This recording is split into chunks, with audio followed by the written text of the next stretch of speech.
Howdy, Illini fans. It is the Armchair Illini Podcast, and I could not be more excited that you guys made us a part of your day. I'm actually on location on a patio in San Antonio, Texas, and I'm going to be making my way up north to the Illinois-Nashville game, so I figured Cowboy hat is perfect for the Illini versus the Tennessee Volunteers. So be on the lookout for me at the Barstool Bar in Nashville. I can't wait to see you all. If you see me, say hi, and I'd be happy to take a selfie with you and just talk Illini as well. Today's episode, we are going to be talking all things Illini football, recapping this unbelievable season that the Illini football program had. Plus, we will be going over the signing day of the Illini and Bret Bielema's staff as well. But we want to get started with, of course, our sponsors. And the first sponsor, of course, is Hamilton Walker's Seafood and Spirits. Hands down, the best dining experience in Champaign-Urbana. We're talking prime steaks, fresh seafood, and a vibe that's perfect after a big Illini win. Here's the game changer, Illini fans. Every single home game, we're giving away a $100 Hamilton Walker's gift card on our social media. That's right, Dinner on Armchair Illini. All you got to do is follow us on Facebook, Instagram, and on X to get on the action and experience Hamilton Walker's, where Champaign-Urbana comes to celebrate. This is the Armchair Illini Podcast and YouTube channel. Make sure to follow us on X, Facebook, and Instagram. Visit armchairillini.com and subscribe on YouTube and Substack. And our guest today is Kirkland Chappell of Armchair Illini. Kirkland, how's it going? And how is your week going so far? It's going good, man. You know how it is. Hectic coming off of Thanksgiving a little bit, but good Thanksgiving. Got to see a lot of family, and glad to get rolling. Glad to be here. Should Illini fans feel thankful for this Illini football season that just completed its regular season? I know we still have a bowl game left, but by and large, it's pretty much done. So should Illini fans feel thankful for what happened?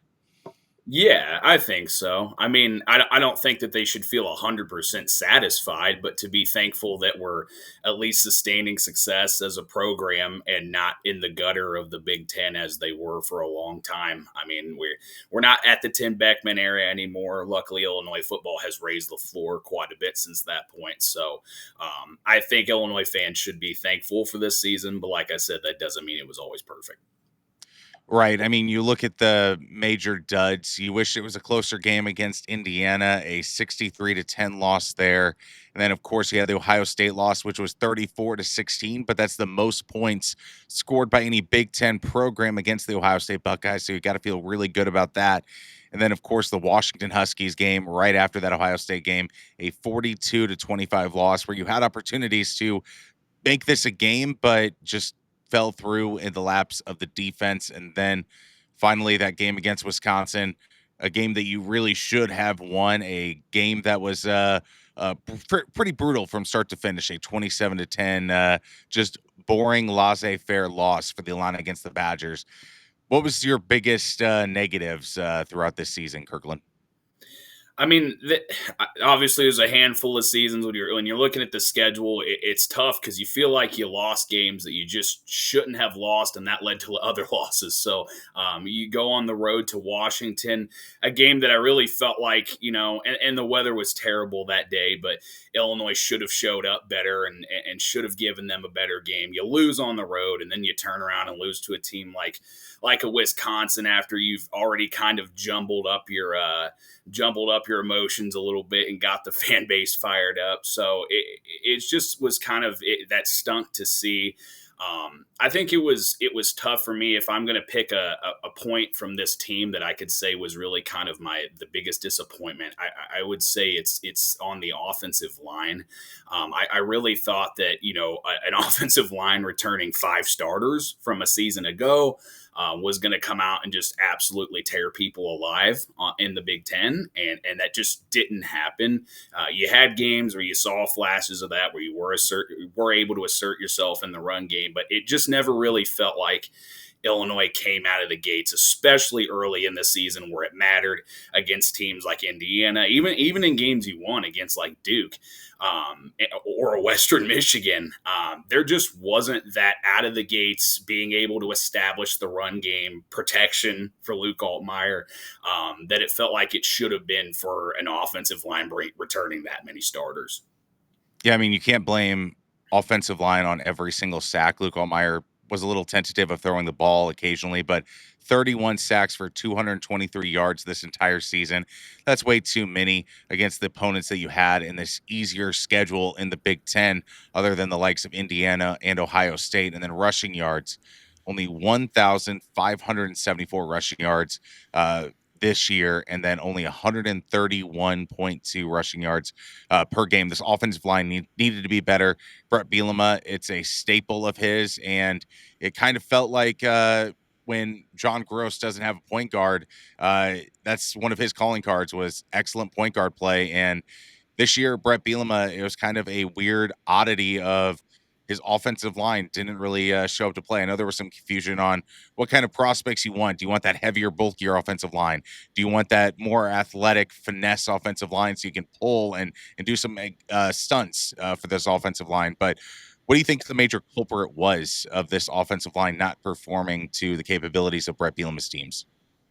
I don't know if it was scheme. I don't know if it was just they weren't put in the right positions out of the gate to win. I felt like a lot of it was preparation. I mean, personally, just because of the amount of slow starts that then turned into better second halves after adjustments. So, I mean, taking it from a former offensive lineman, I mean, I know how that goes. You're not always well prepared going into the game for what adjustments has a defense made for you and what will they do to try to surprise you out of the gates. But it just felt like their ability to adapt and their ability to find like, okay, this is new and be able to get something going in the first half just wasn't there. So, I mean, moving forward, they're going to have to recruit better in that sense. I think they're going to have to find guys that are going to be able to move off the ball and move off the offensive line.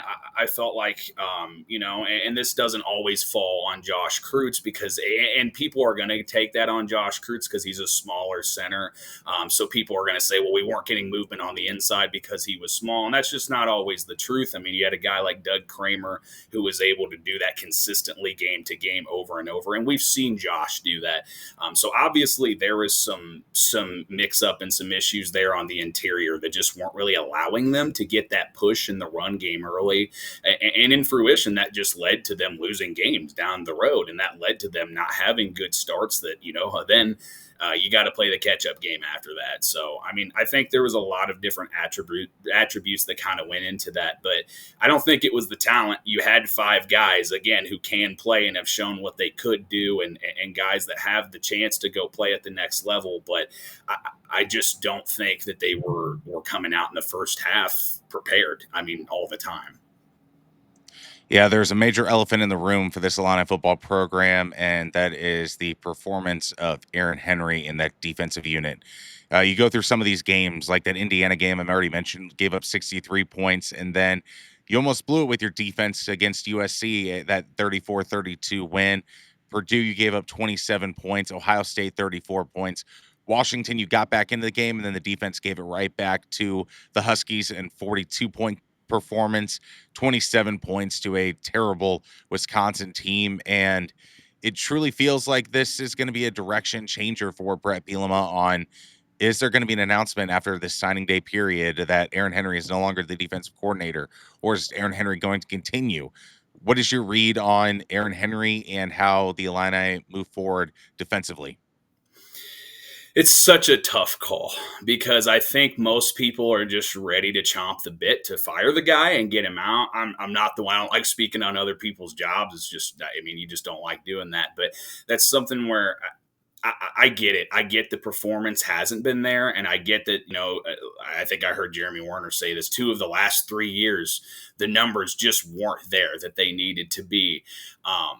That doesn't mean that Illinois hasn't recruited well, and that doesn't mean they haven't started to build what they wanted on the defensive side of the ball. It's just a matter of if they've been able to fully execute fully execute that. So whenever you start to bring in like we're going to talk about later, when you start to bring in a top 25 recruiting class and you start to kind of piece these pieces together and you have momentum going in the right direction, it's a little difficult sometimes to step in, especially with a guy that Bret really likes and a guy that Bret really trusts, to come in and say, hey, we're going to shake this up. And on top of the fact that, you have potential for Barry Lunny to take another job, you've got Luke leaving, you've got 19 of your 21 starters that are going to be potentially leaving. So, I mean, you've got a lot of turnover that you're going to be having looking into next season. So do you really want to also look at having a defensive coordinator turnover as well? So I think there's a fine balance. Again, I don't want to speak on the guy's job. I don't think that the performance has been there. And if Bret were to step in and go, hey, we're going to move on to somewhere else because we do believe we've got someone better, it wouldn't surprise me. But it might be difficult with the amount of turnover you're already going to be having going into this offseason. Yeah, let's talk about that quarterback situation. I mean, you're replacing Hank Beatty, who went 2 for 2, 31 yards, a touchdown, and that 395.2 quarterback. Wait, I'm sorry, not Hank Beatty, Luke Altmyer, 2,811 yards. Yes, 2,811 yards for Luke Altmyer this year, 8.5 per pass, 21 touchdowns, 5 picks, and 157.1 quarterback rating. Where do you think Luke ranks in terms of quarterback play in the Illini that you've seen? I mean, since I've been alive, I think he's the best quarterback Illinois has had through the program overall. Of course, there have been some players that have been great. Juice Williams was a great, but there wasn't always execution there for Juice in terms of accuracy through the air. Luke was just kind of the all-around guy that it felt like Illinois football was chasing for years to lead this team. I felt like they finally got the leader in that guy. And even though it was a tough first year, he stuck through it here and was gutty and built himself around this program. And this program built itself around Luke. So it's going to be tough to replace that guy moving forward. But man, did he do a lot for this team. How do you think they will replace Luke? Do you think the guy's already in the locker room, or do you think it will be a transfer portal addition that will be a Luke Altmyer replacement? I think that there's going to be a battle between both. I think that the priority is going to be hitting the portal to find a guy who can push the guys in the locker room, but that will most likely be your starter for a season. To give a guy like a Carson Boyd a chance for another year to develop in the system before he's ready to really take over and be that guy. Because it's going to be important that eventually Illinois has some of their developmental quarterbacks step in and play, because these guys have been in the system. They've worked the system. So that is something that they're going to do and are going to want to do eventually. And I think Carson's going to be hot in that competition this year. But I also think that, with them going out and getting a Maurice Smith from the transfer portal, that's a Division II guy who just signed today on National Signing Day. Underrated guy that I probably wouldn't. I saw the offer come through a couple of weeks ago, so it was a little bit of a surprise, but they also did add his brother, Micah Smith, today. So that was something where to see him be added, I think he's a guy who could give you some dual threat action, maybe give you a little bit of a different look than what Luke gave you, even though they did try to run a lot of what they did here with Luke. So Barry Lunny obviously wants to have a quarterback that can run. He wants a guy who is priority in the pocket, but if needed, can go. So he fits the mold. He's a grad transfer. I think he's someone that could step in and play, but I think he's going to fit into the competition. Do they go get another guy? I mean, with Luke gone, they just had another transfer as well. Does Luke step in, and does someone else step in as well and get added that they say, hey, this is just going to be a 3 to 4 man competition, and at the end we're going to see who comes out on top. So truthfully, I think that's where it's at right now. I don't think there's a solid plan in terms of like who for sure we want to start. I think it's going to be a little mix of both, but I do think transfer portal is going to be the priority. Obviously, if you take out Gabe and Luke, which Illini senior that they lose is going to be the most impactful that Bret Bielema is going to have to hone in on and replace? I think Hank Beatty is going to be a big one. He was your go-to playmaker, and Illinois has a lot of guys returning on offense at the receiver position, so I think it's not a position I'm as worried about in terms of progressing into next season, but he was your go-to guy. He was your get-out-of-jail-free card that was able to do some of these things in trick packages and was a quarterback in high school and was able to do some of these things here that are you going to be able to replace that next year? Are you going to be able to have a guy that's kind of a do-it-all guy that can do that? So I think that Hank's going to be a difficult guy to replace in terms of productivity. The Armchair Illini Podcast is pumped to team up with Campus Inc.'s official Illinois NIL store. Get officially licensed gear from your favorite Illini stars, Luke Altmyer, Terrence Shannon Jr., Kofi Coburn, and many current and former Illini. Support your favorite athletes and rep the orange and blue. Use code Armchair Illini for 15% off today. That's code Armchair Illini for 15% off today. Kirkland, let's get to this year's signing class. 21st ranked in the country according to 24/7 Sports, and it is a kind of a historic class with how many 4 stars they bring in, with how many upper echelon 3 stars, because I think a lot of Illini fans need to remember that this isn't like college basketball recruiting. There's a very small amount of 4 stars out there. There's a lot of 3 stars, and then you kind of have to develop what the 3 stars are with what their offers are. Are they going up against like a Virginia Tech, a Purdue, a Penn State for 3-star players? Or are they going up against the Miami of Ohio's, Toledo's, and New Mexico States for those 3 stars as well? So you look at 3 stars that they have gotten. It was a lot of Power 4 competition for these 3-star athletes. So Kirkland, overall, what was your impression of Bret Bielema and the staff's direction this signing day? I think to sign a top 25 class, for the first time in that way, it just feels like they're fully executing. And I know that some people want more of that lightning in a bottle approach. Everyone wants it to happen now. Everyone wants playoffs. Everyone wants championships. In terms of building long-term sustainability, you've seen Illinois make a bowl game, and you've seen Illinois win 8+ wins in 3 out of their last 4 seasons, right? And then now you're pushing a top 25 class, which you haven't done in a very long time. So it just feels like everything is falling into place that U of I's wanted to kind of have that continual sustained success. It's great to see them finally start to hone in not only just one, because they've gotten, that one guy before every once in a while, but for them to get multiple top 5, top 10 players out of the state, to get them to come here and really kind of you're never going to fully own the state, but to put some ownership in this state and say hey, what we're going to take, this is what we got out of the state of Illinois, and they're dang good ones. Illinois should be very happy, with guys like Nick Hankins and Nasir Rankin and all the way down. I mean, there's a lot of good ball players here. So it's good to see them continue to hammer out at Illinois guys, but not just getting Illinois guys, but quality Illinois guys. You look at the top of this class, and offensive line was there with Kai Pritchard out of New Jersey, Micah Smith, that 4-star flip from the UCLA, and then Tony Balagnai as well.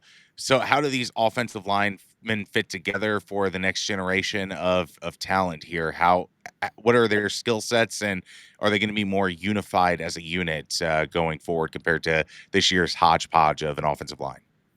Yeah, I think they should be, and part of that's because these are prep recruits that Bart's really said, hey, this is what I want out of my system, and these are the guys that I want.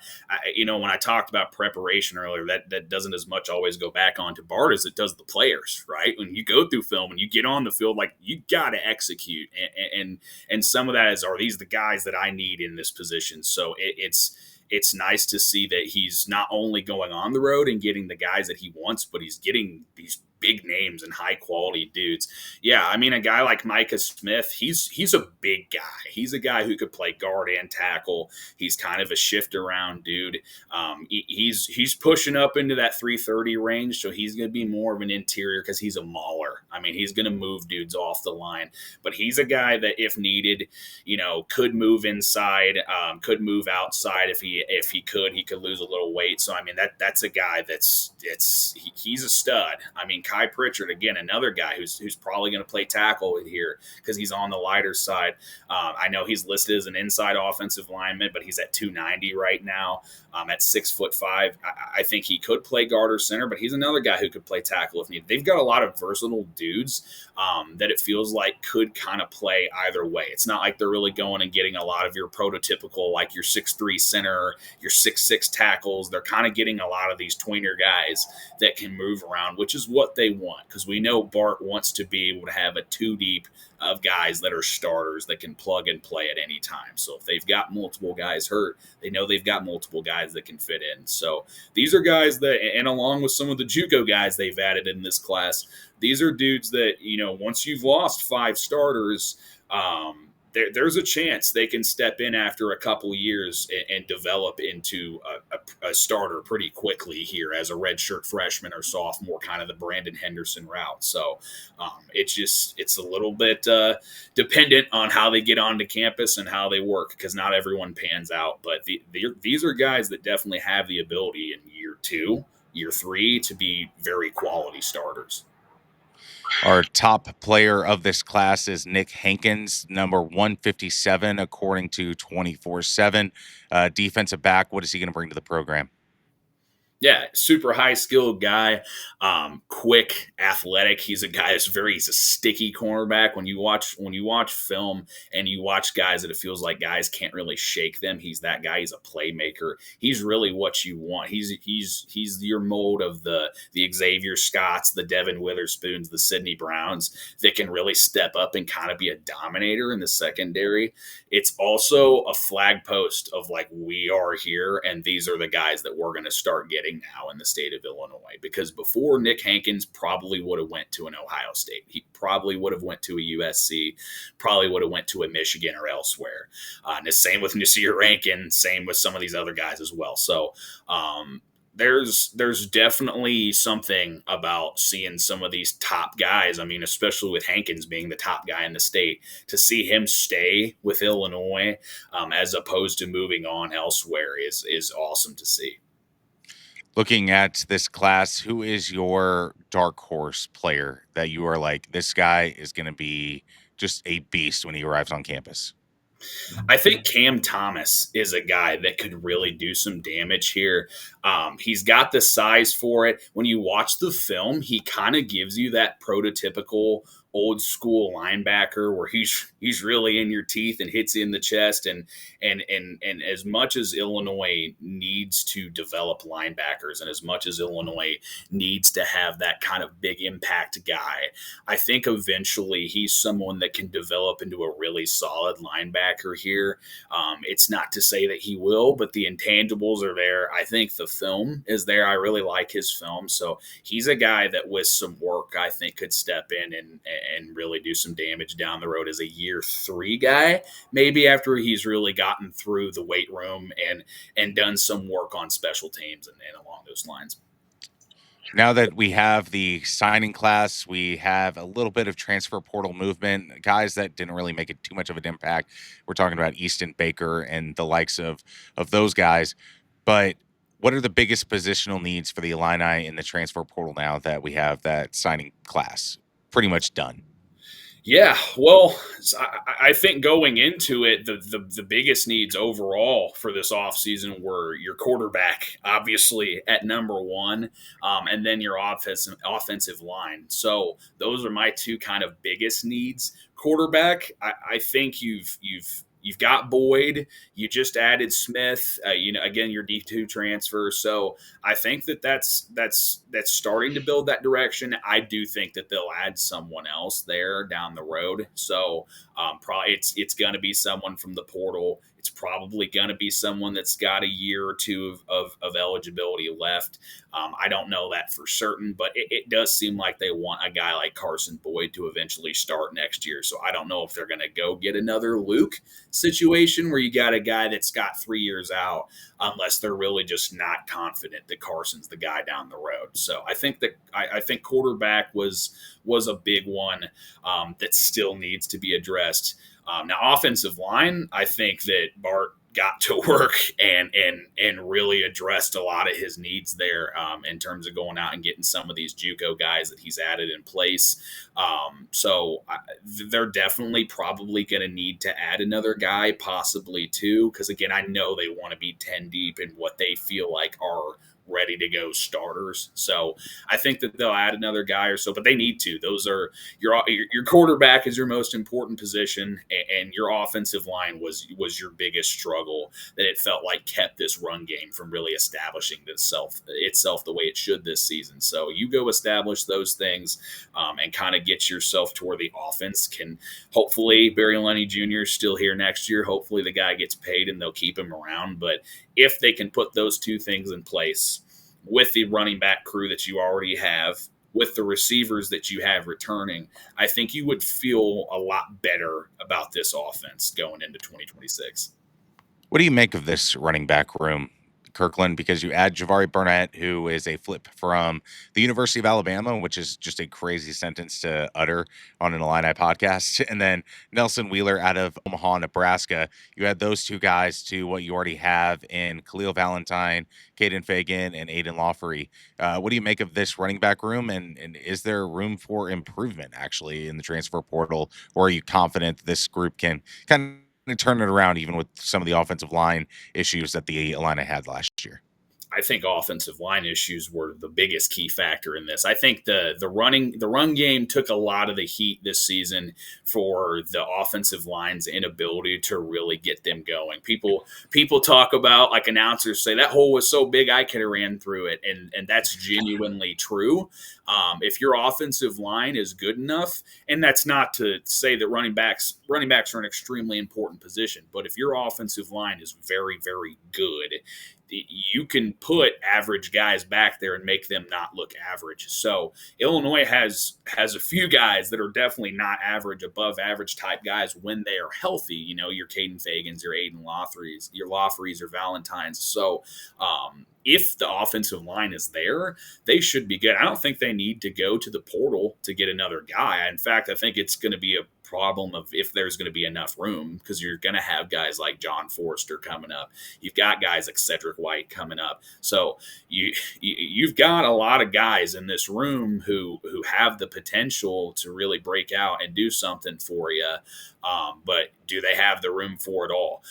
Is Caden Fagan, is he going to stay there? Are they going to move him around the way they did Jordan Anderson? I doubt that, but depending on if everyone stays, and they got to make everyone happy and who they feel is in the right position to put them in the best place to win, they might decide to move some things around. So I don't think that they'll go to the portal to add anyone necessarily, but I could see there being some shuffle in terms of maybe a guy exits, and then that leaves room for a younger guy to step in who's developed.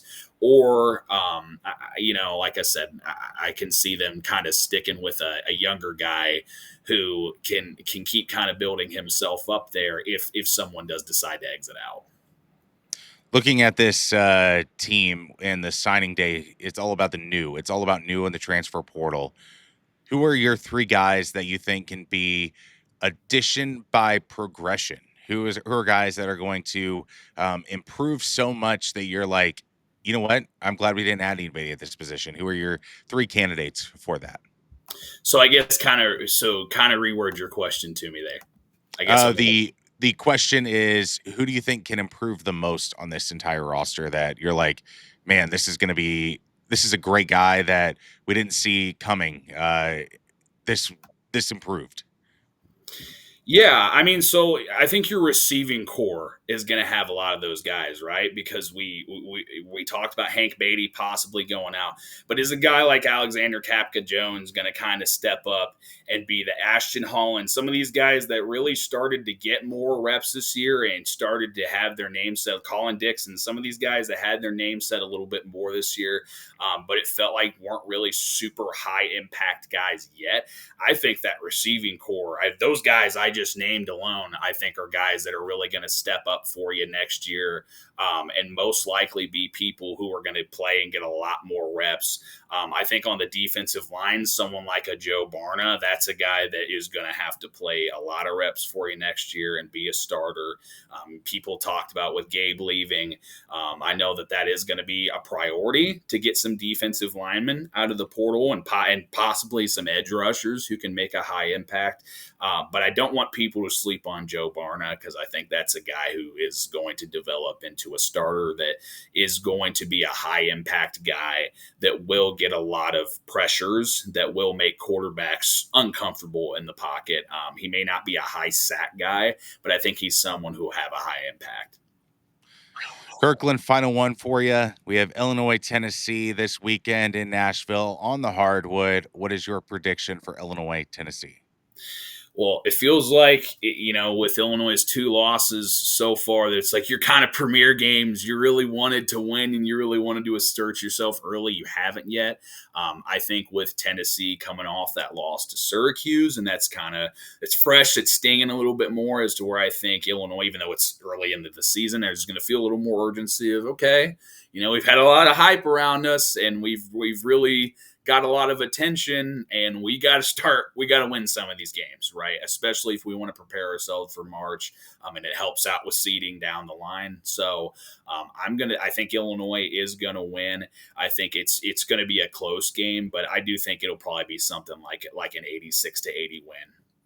Yeah, I have 77-71 Illinois in front of that puke orange crowd, and I think it's going to be intriguing to see how this team bounces back. What is the true mental fortitude of this Illini basketball team after getting kind of punched in the face by UConn? And the Texas Tech game was great. Alabama, you got punched in the face in the second half. So very excited what this team looks like after this, and that'll definitely give you a lot of indications on how the Big Ten is going to go for this Illini basketball crew. But Kirkland, I want to thank you for your time. Thank you for all your energy around signing day for Armchair Illini. And where can people find all of your signing day content and also transfer portal stuff as it arises for the Fighting Illini football program? Yeah, you can find me on Twitter at Kirkland Chappell. That's going to be the best place to find my content, outside of course, just going to armchairillini.com, which is going to have the most updated and all the content on there. But if you really want to help me out, subscribe to this YouTube channel. We're really building this thing. And Austin, you've done a phenomenal job here. So subscribe, drop a subscription to this channel. Absolutely. Like, share, and subscribe to this video and the YouTube channel at large. This has been the Armchair Illini This has been the Armchair Illini Podcast. Thank you to Hamilton Walkers, and thank you to the NIL store of Campus Inc. Again, that's Armchair Illini for 15% off today. This has been the Armchair Illini Podcast.